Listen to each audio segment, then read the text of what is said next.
Alright, there we go. Man, I was looking ahead and we're maybe a third of the way through. I don't think I'll be finishing this unless, like, this stuff was to go viral or enough people were to be like, hey, finish it, finish it. Um, but I want to get started on doing other things. This has been fun, though.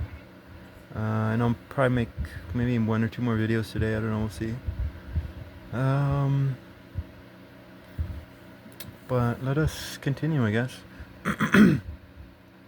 Then I awoke, and my body shuddered violently, and my soul was so troubled that it fainted. But the angel who had come and talked with me held me and strengthened me and set me on my feet.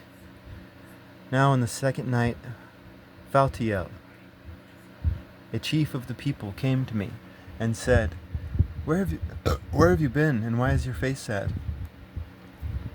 Or do you not know that Israel has been entrusted to you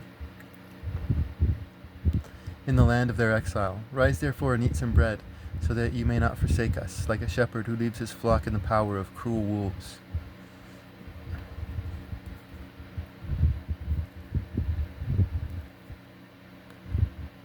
Then I said to him, depart from me and do not come near me for 7 days.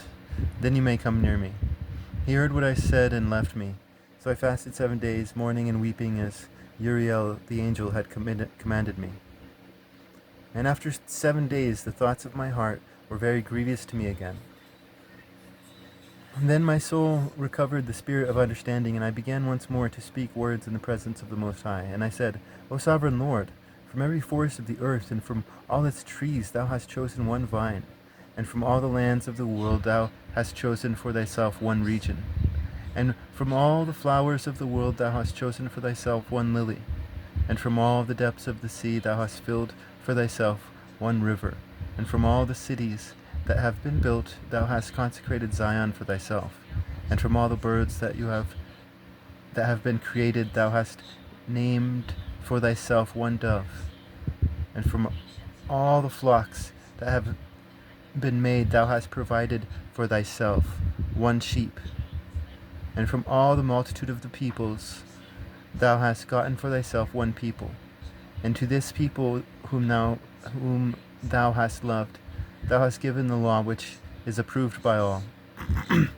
And now, O Lord, why hast thou given over the one to the many, and dishonored the one root beyond the others, and scattered thine only one among the many? And those who opposed thy promises have trodden down those who believed thy covenants. If thou dost really hate thy people, they should be punished at thy own hands.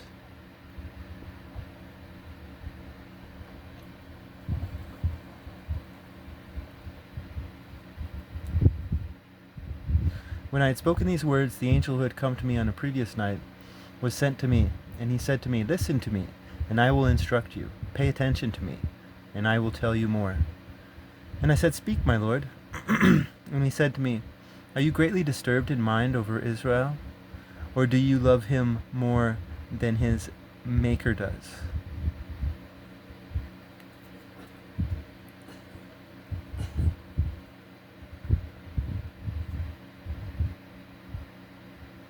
And I said, no, my lord, but because of my grief I have spoken.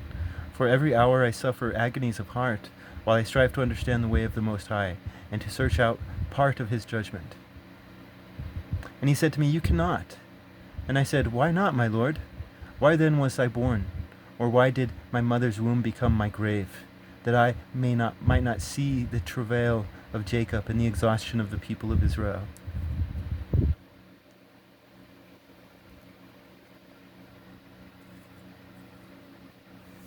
He said to me, count up for me those who have not yet come, and gather for me the scattered raindrops, and make the withered flowers bloom again for me.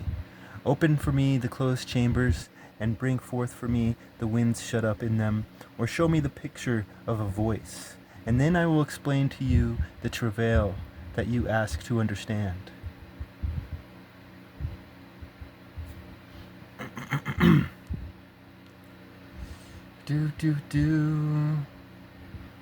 So make the withered flowers bloom again for me. I think that's what he's saying happens in these societies that are not Jewish. In all these other tribes, they're very materialistic, and there's a lot of manipulation of the people, and the people suffer under tyranny the way an individual suffers under a narcissist, and people are withered, they're dead, and it's up to the rabbis to make them bloom and come to life again. Open for me the closed chambers. Some people, they've been hurt so much that they shut themselves up. Closed chambers could also be those who are unconfident in their own talents.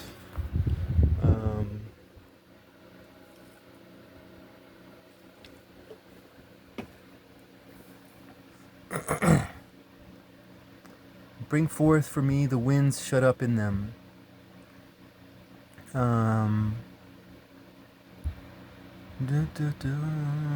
This is about life, right? There's a lot of life in that imagery. Show me the picture of a voice. Ooh. What do they mean by picture? Because they mean something different than what we mean. And then I will explain to you the travail that you ask to understand. And so this is the travail of the Most High, right? When the Most High sees a human being that is a withered flower, right? When the Most High sees someone who's been hurt so much that they just shut themselves off, or they're unconfident in their own beauty. The travail of the Most High is when he sees a world that doesn't have life in it. It doesn't have these winds. It doesn't have, celebration and community and all that. Love.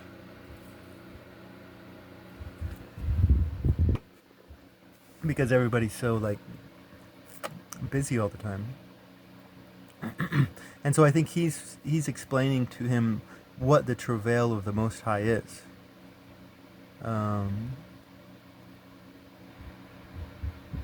Because Ezra is kind of materialistic in his questions. It's like, why are they succeeding? And God is saying they're not succeeding. Because you succeed when you love, you succeed when you live, you succeed when you're brave. You succeed when you're virtuous, right? Because that's who this God is. This God is a tender, intimate God. Like the angel, holds him, right? This is an angel that's cuddling with you. He's holding you, and lifting you onto your feet, right? Get up, soldier. So there's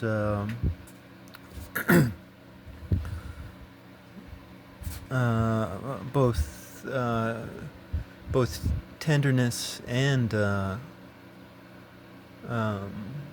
get up on your ass, bitch type mentality. Like they both exist in this angel.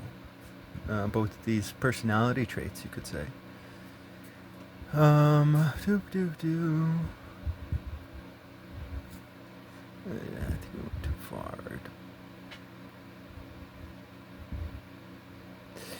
And I said, O sovereign Lord, who is able to know these things except he whose dwelling is not with men? As for me, I am without wisdom, and how can I speak concerning the things which thou hast asked me? He said to me, just as you cannot... see, again, this is the two different Ezras, because the Ezra that's writing this does understand everything he's writing, right? But the Ezra in the text is his previous unwise self, or just an invention. Doop doop doo.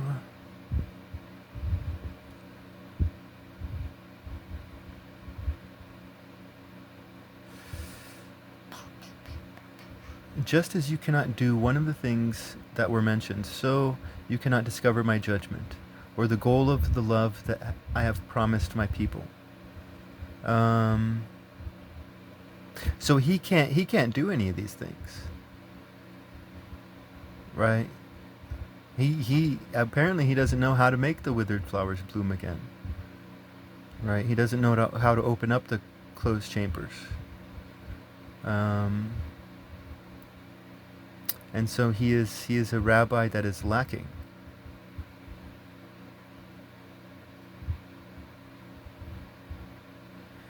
And I said, Yet behold, O Lord, thou dost have charge of those who are alive at the end, but what will those do who were before us, or we, or those who come after us?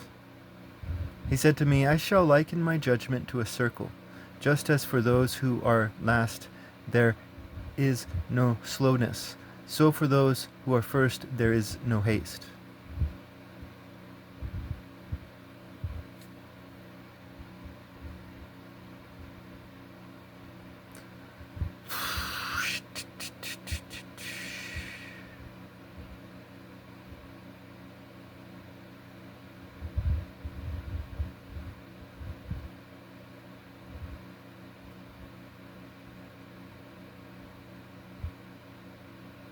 Those who come after.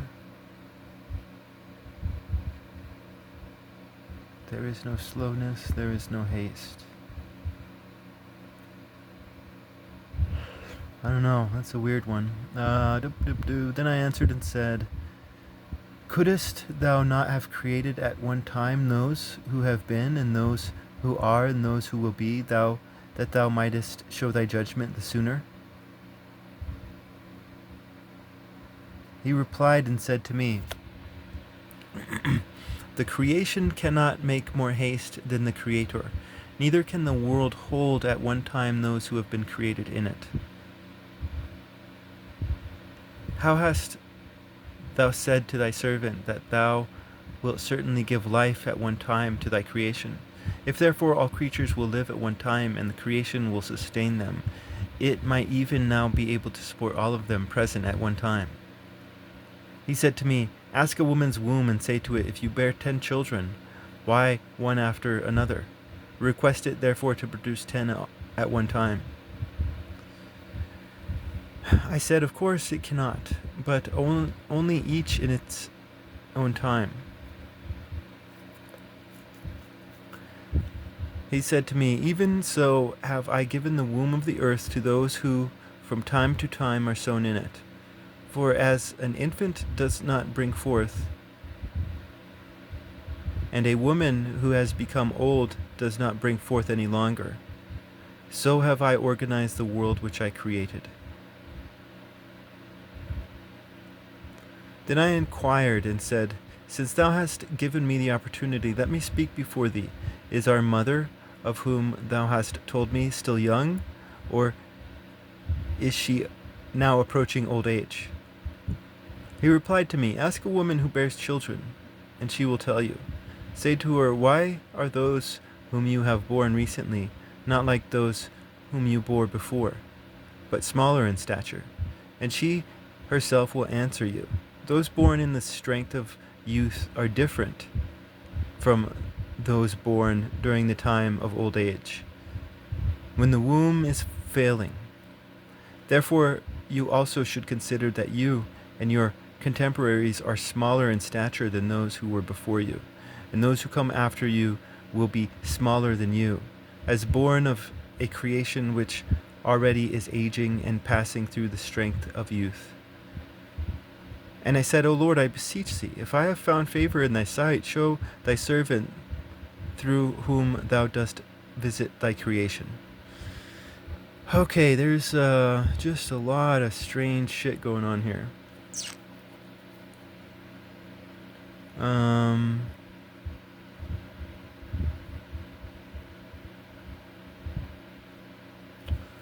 but I guess let's start here at the end.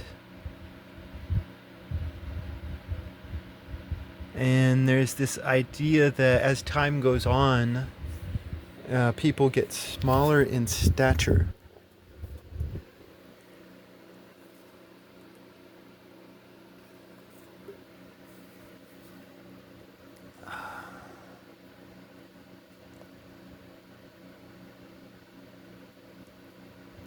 I mean, I don't know. The only thing that I can think of is this idea, and it comes from the ancient world, um, different times and places, but they would talk about effeminacy, right? And effeminacy is it has nothing to do with female or feminine. It's a trait of city folk, right? City folk tend to become effeminate. So, I guess there's this idea that as time progresses, um, or not time progresses, but as so-called civilization progresses, people get weaker and weaker.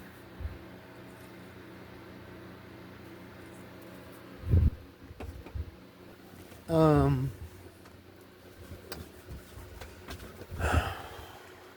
Now, but what is part of the judgment of God in some of the things that I've been saying just now? I think part of the judgment of God is that this is a God of will and merit. Um, and as society progresses, then we think of all these different contraptions to make life easier and easier. And these contraptions can also hijack our knowledge and understanding, so that we don't need the knowledge and understanding. We can just let the contraptions do it. And so in the past, yeah, I know it was just more difficult. Like before they had maps, you had to have a visual map in your head, a more of a verbal map too. Um,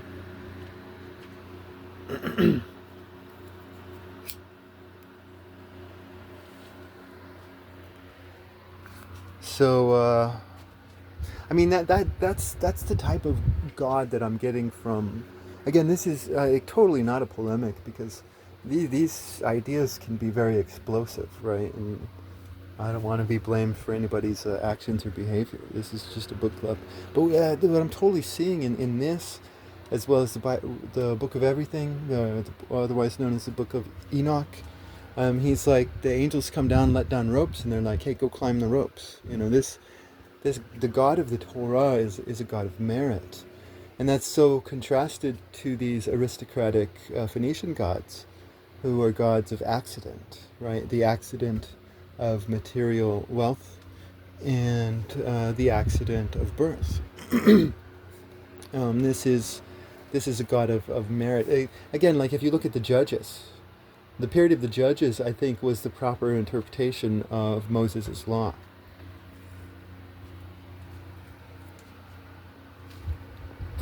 And if there was a crisis, then the best Jew should step up. You know, but that's going to be a man of ability rather than birth.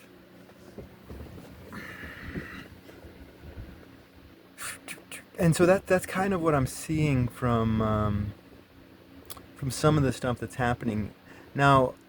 This stuff at the top, though, I don't know what's going on. Um, I would, yeah. So we will go on to the next part.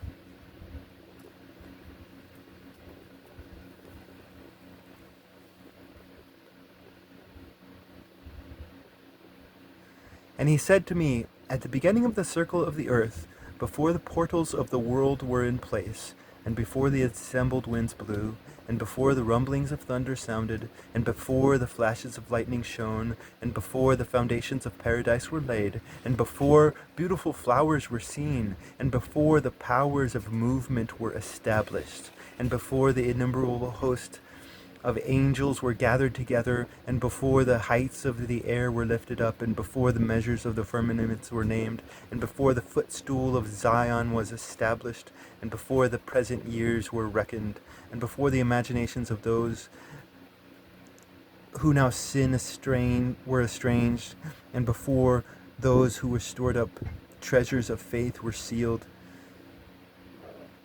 Then I planned these things, and they were made through me and not through another. Just as the end shall come through me and not through another. And I answered and I said, what will be the dividing of the times?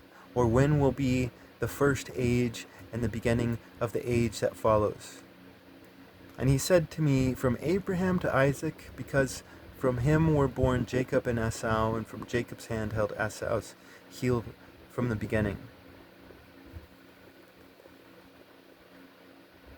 For Esau is the end of this age, and Jacob is the beginning of the age that follows. For the beginning of a man is his hand, and the end of a man is his heel. Between the heel and the hand, seek for nothing else, Ezra.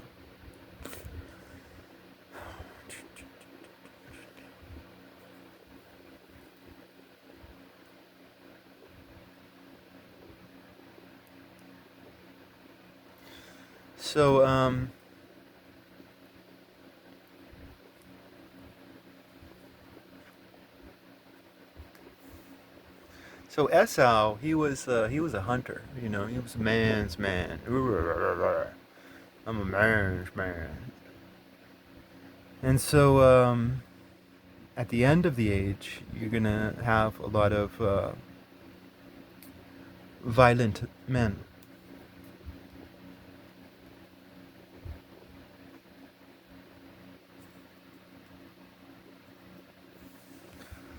Um, Jacob is the beginning of the age that follows. Yeah, no, this will be an age of more wisdom, I think.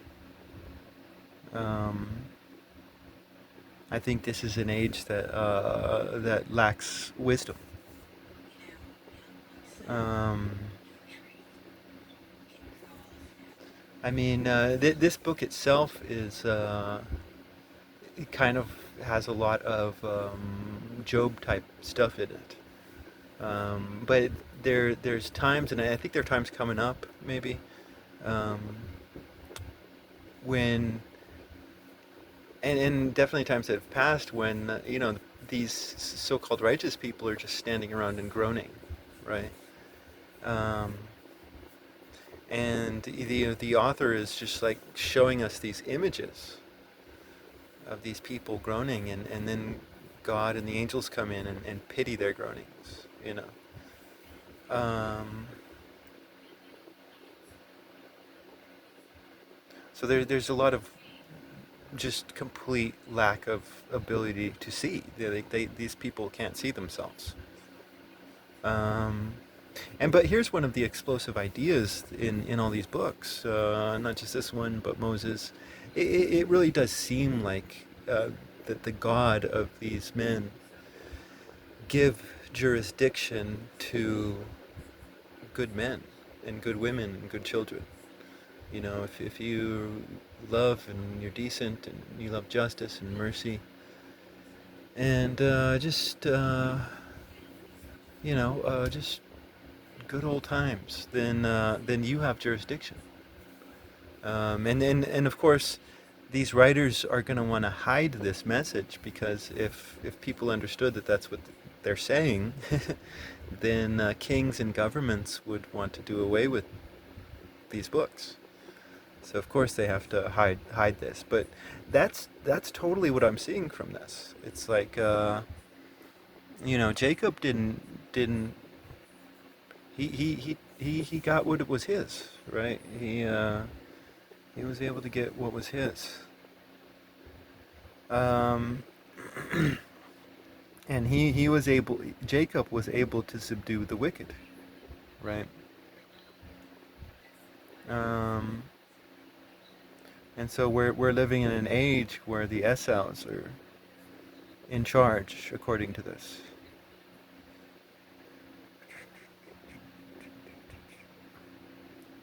For the beginning of a man is his hand, which I would think we would all agree that that's someone's will, right? And the end of a man is his heel.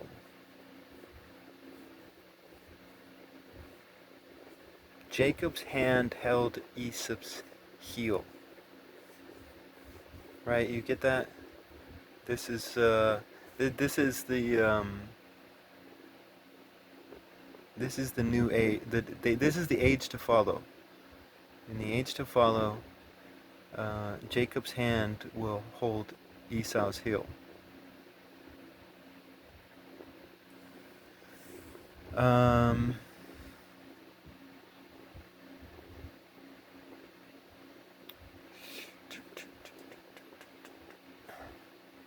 So in other words, Jacob's in charge and Esau's not. This is like in the Book of Everything, he talks about the countenance change. There's a countenance change. And I think this is the same things being said in this book right here as in the book of Enoch. I answered and said, O sovereign Lord, if I have found favor in thy sight, show thy servant the end of thy signs, which thou didst show me in part on a previous night. He answered and said to me, Rise to your feet, and you will hear a full resounding voice. And if the place where you are standing is greatly shaken while the voice is speaking, do not be terrified, because the word concerns the end, and the foundations of the earth will understand that the speech concerns them. They will tremble and be shaken, for they know that their end must be changed. When I heard this, I rose to my feet and listened, and behold, a voice was speaking, and its sound was like the sound of many waters.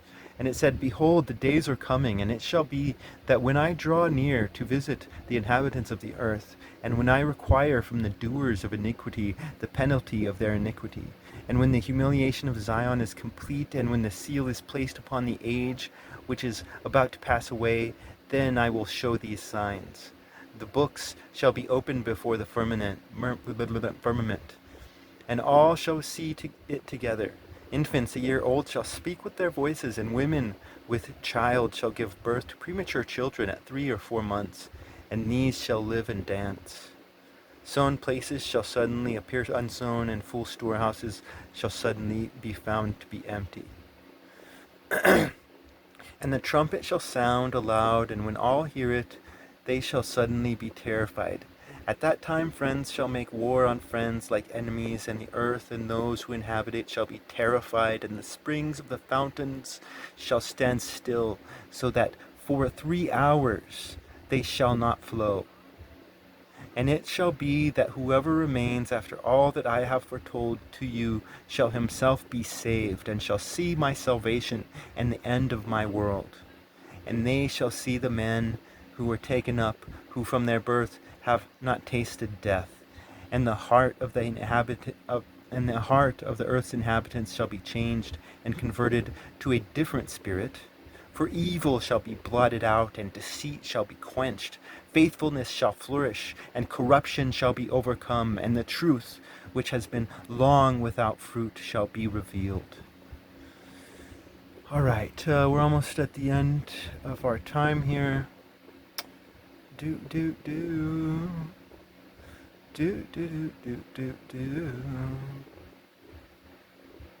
do I want to talk about?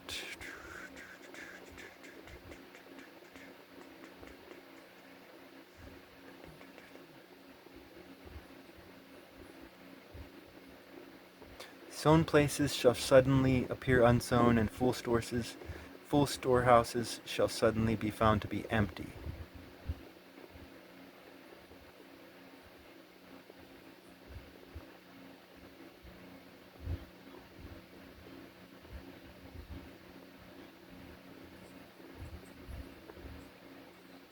Okay, yeah, no, that's what I want to talk about. And they shall see the men who were taken up, who from their birth have not tasted death. Okay, so I like this line. Let's go back to it. And they shall see the men who were taken up, who from their birth have not tasted death. Right. And so, what's happening at this time is, obviously there's this revolution. And after the revolution, the people are going to see all of those who were murdered during the bad times. But these people who were murdered during the bad times, they have not tasted death, right? Because their stories live within Yahweh's heart, and their stories shall always live in Yahweh's heart. So this is a different idea of the world, because for the Phoenicians and for materialists in general, it's all about success. Success. But we see this in the Scandinavian religions, where where bravery itself will get cheers from Valhalla. And during the time of Ragnarok, all brave men shall fight together on the same side. Even though when we were in this earthly plane, the brave men may have been opposing each other. This is the same idea. Like these good men who have died during these bad times. They may have died. They were murdered and assassinated and killed prematurely. They lost their battles on earth, but they live within this Yahweh's heart. This is a tender, intimate Yahweh, and if you love, then you are rich in Yahweh's heart. And the heart of the earth's inhabitants shall be changed and converted to a different spirit. Right, and so the righteous people of his age just have the wrong spirit. They're not truly righteous, I think, according to this author right here. But I think we'll stop right there.